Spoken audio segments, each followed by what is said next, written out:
Welcome to Guide Guru. We hope this video helps. You already have niche ideas. Put them to work now.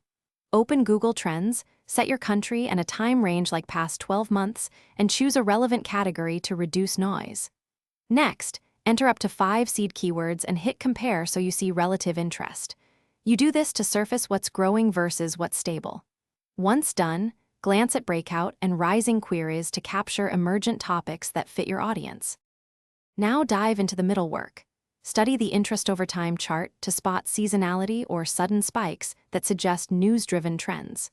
Make sure to click related queries and sort by rising. Mark anything labeled breakout or with high % growth for priority. Then compare regional interest to identify hot markets. This helps you tailor headlines and SEO.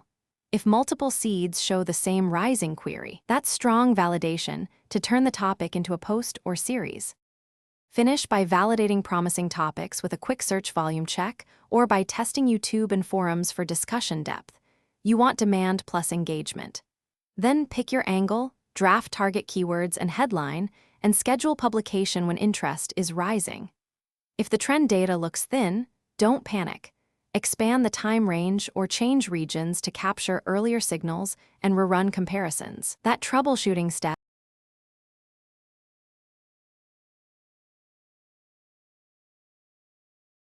Thanks for watching. Consider subscribing if we helped you today.